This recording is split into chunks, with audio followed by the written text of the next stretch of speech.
Hello there, Tulpa Fanatics, and welcome to the final video in this series about weapons and war gear. So today I'm going to be going over the war gear options and specifically more like the equipment and the types of armor. Last time I talked about special strikes, and the time before that I spoke of the different types of weapons. So I'm going to actually go ahead and preface this by saying I'm going to skip talking about the One Ring. I feel like that is a item that should get its own video. So for now, I'm just going to be talking about equipment and armor. And I'm also not going to talk about missile weapons. I think that should also get its own video as well. I know you guys are probably sitting here going, well, you just skipped like half the damn chapter, so what the heck? Don't worry, guys. I feel like stuff like that really deserves its own chapter. Or I'm sorry, not chapter. Deserves its own video to go ahead and discuss each one of the different things in there specifically when I'm talking about missile weapons. And then the One Ring, of course, it's the One Ring. If you don't give it its own video, I think that's just doing it a disservice. So let's go ahead and I'm going to actually start by talking about the different types of armor along with shields and stuff of that nature. So models wear armor or they don't wear armor. It will say so in their profile, and if they do, it'll say what type of armor there is. So there is a few. There's armor, heavy armor, and dwarf armor, heavy dwarf armor. Okay? So each one of those actually increases your defense by different amounts. So if you just have base armor, so if you look at your profile and it doesn't say anything about armor, okay, say your defense characteristic is just 3. Well, you don't, and it says, like I said, it doesn't say armor. So if you purchase armor as an upgrade, that allows you to increase your defense by 1. All right. Moving along, heavy armor and dwarf armor. Again, if your profile doesn't specifically list any armor, you would be able to increase your defense by 2. So using the example I just said, if you're 3 and you have no armor and you go ahead and purchase heavy armor or dwarf armor, then your defense becomes 5 because it gives you a plus 2. And then last but not least, heavy dwarf armor. If you have this and you're like, you can increase your defense by 3. So armor is 1, heavy armor and dwarf armor is 2, and heavy dwarf armor is 3. Now, if your profile says you have a type of armor, so for example, you look at your profile and it says armor. Well, that is already calculated into your profile statistics. So if you look at your defense and you are defense 4, using the example like I've been using so far, and then you look at your war gear options and it says armor, it is already added on there. You don't add an additional 1, okay? But if you want to upgrade from armor to heavy armor and you have that option, you don't add 2, you add 1 more. So you would go from 4 to 5, all right? So the simplest thing to think about this is a warrior of Minas Tirith. Their base profile is defense 5. They are equipped with heavy armor. So if that heavy armor were to be removed, they would be defense 3 base. And that's kind of how I'm using this whole summary for a defense 3 model by going off the warrior of Minas Tirith, okay? You can also conversely look at a warrior Rohan, which has armor, but it has armor, not heavy armor. And a warrior of Rohan is defense of 4. So that kind of gives you that idea. As for heavy dwarf armor, I'm pretty sure the only models in the game that have that are dwarves. So we're looking at Dane, Thorin, Thrain, Durin, all those big name hero guys. Those guys have heavy dwarf armor. You won't usually see that on any sort of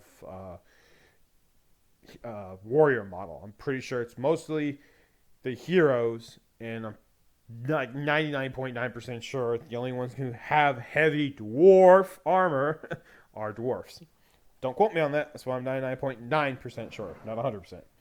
So that's your 3 different types of armor. Moving on, shields. A shield increases your defense characteristic by 1, okay?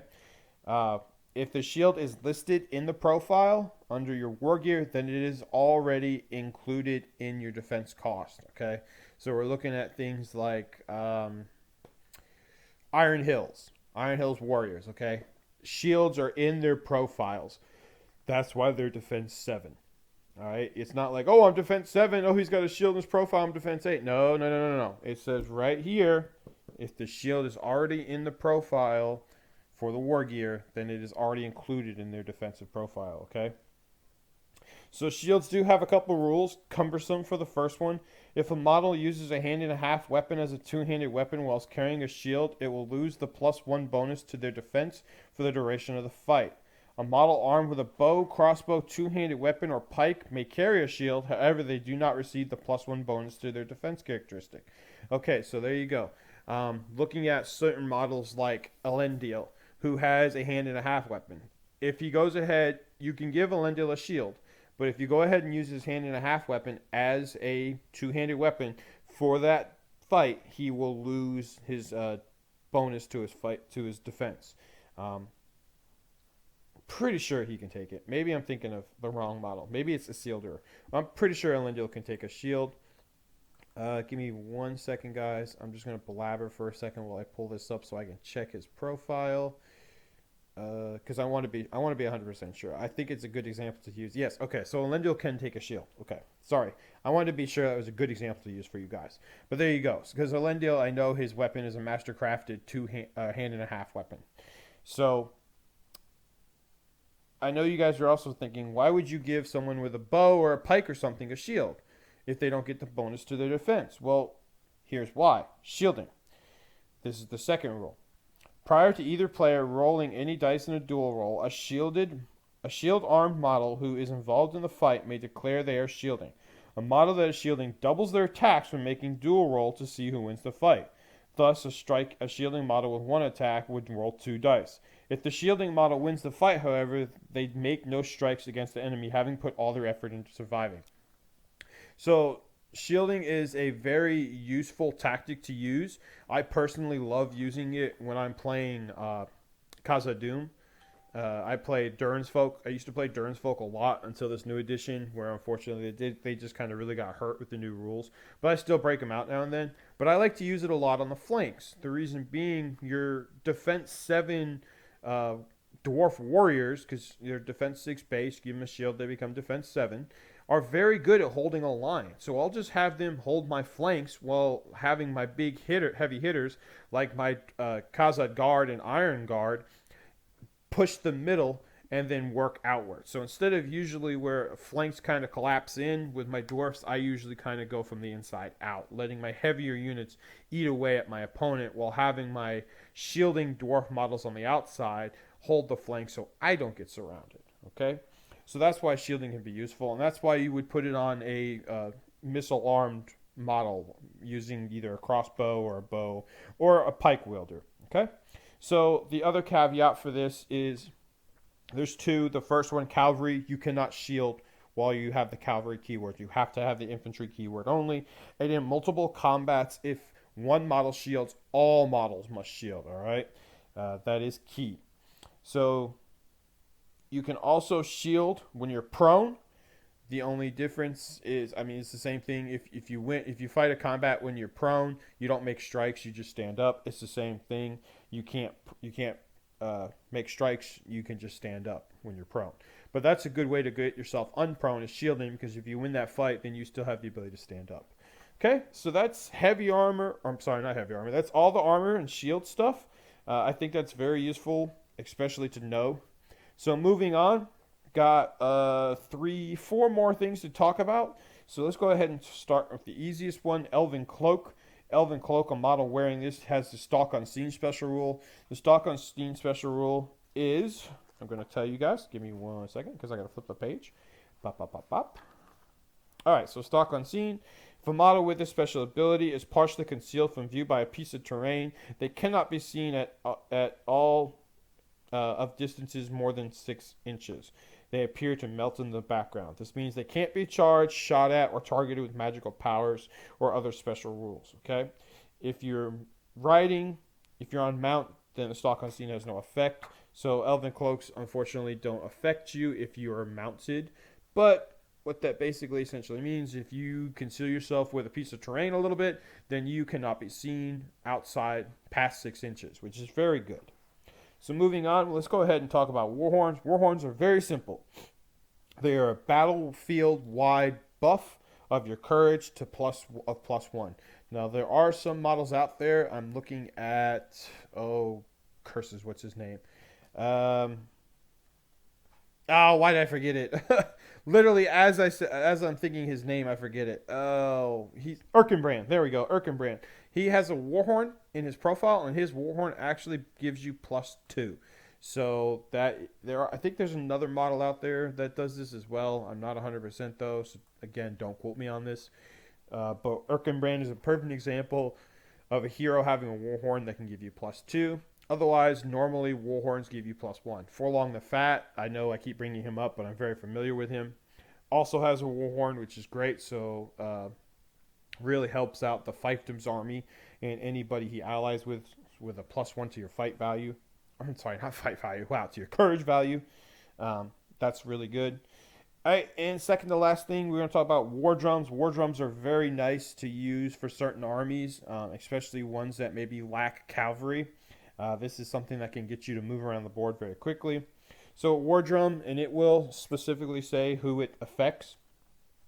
At the start of a move phase, a model with a war drum may declare they are sounding the advance. When this occurs, all models with the same keyword as the one shown in brackets.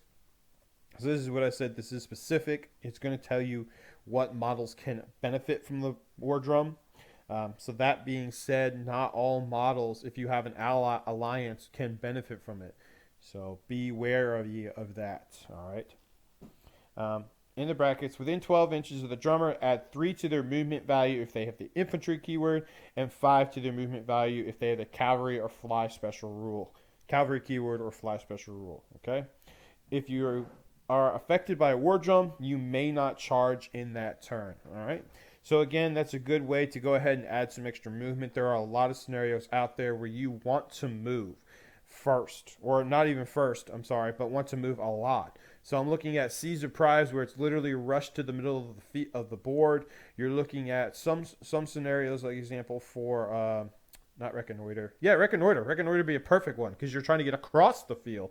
You're not trying to move 12 inches to the middle like you are with Caesar Prize. You're trying to move 48 across the battlefield to get off on the other side. And that can be hard, especially in a game if you're playing an event with time constraints. So having a Warhorn could be I'm sorry, not a Warhorn, a War Drum could be very useful for you if you don't take a model that can use Heroic March. Or take a model with Heroic March and partner it with a War Drum.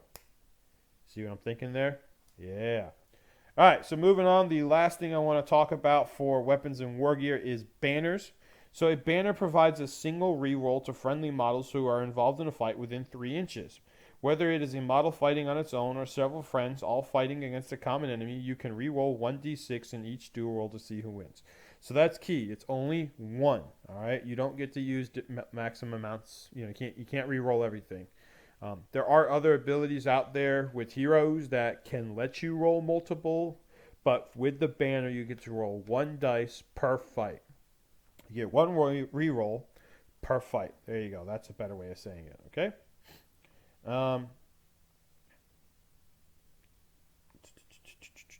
So I'm trying to look at some of the things. All right, so banners, there are a couple caveats to it. You can only benefit from a banner if the banner bearer is standing. If the banner bearer is prone, then you do not get to benefit from it. You have to be able to see a banner in order to get the benefit. So how is it going to help you if the banner bearer is prone? All right. Banner bearers, unfortunately, because of the encumbering weight of it, they suffer a -1 to their dual roll in combat. So a lot of times what you'll see is banner bearers get hidden behind, if you're playing like a pike block, they get hidden by about 3 ranks deep, or if you're just playing a shield wall, a shield and spear wall, shield block, then they're 2 or 3 ranks deep there. Some people will give their banner bearers spear. There's absolutely nothing wrong with doing that because then you can get another dice in the fight. Yeah, it's going to take a -1 penalty, but you never roll. You might roll a 6 with that, which gets turned down to a 5, but that 5 will beat an opponent who rolls only a 4 high. So that is very key to using, okay? Just an idea you can do there. The last thing I'm looking at... okay, so you can hand off a banner, but warrior models are usually the only ones who get equipped with banners. There's one model in particular I'm thinking of, Boromir, Captain of the White Tower, that can take a banner. But for the most part, banners are wielded by warrior model. So if a warrior model is slain, they may hand the banner off to another warrior keyword model that is in base contact. So that's also important for you to remember, because when you're backing away, you got to make sure you back away. If your banner's in a fight, you got to make sure you back away in a way, back away a certain. There's no other way to say it. Back away a certain way to allow your banner to stay in base contact with another friendly model. That way, again, this word "way" is annoying me. I need to come up with better words here. So if that were to happen, there you go. If the banner dies, he can hand it off. The banner bearer can hand off to another friendly model. Otherwise, you lose the banner, and banners are expensive. They cost a good amount of points.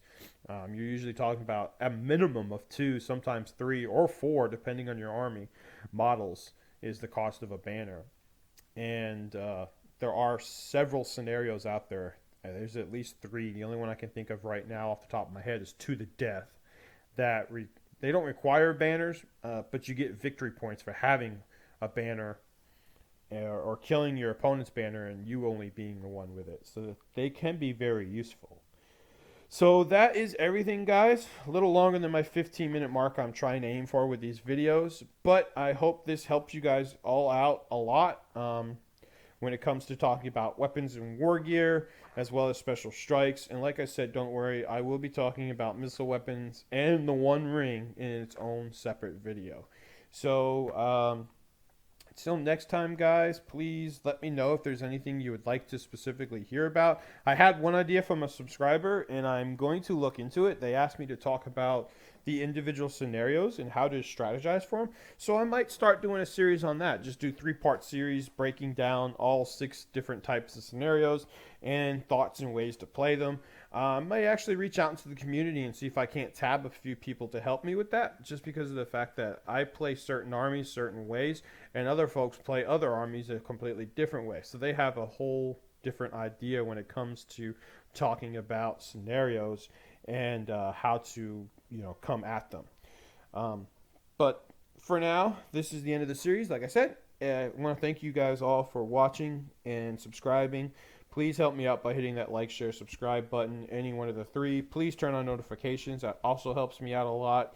And I will see you guys next time in a Tolkien Fanatics video. Take care.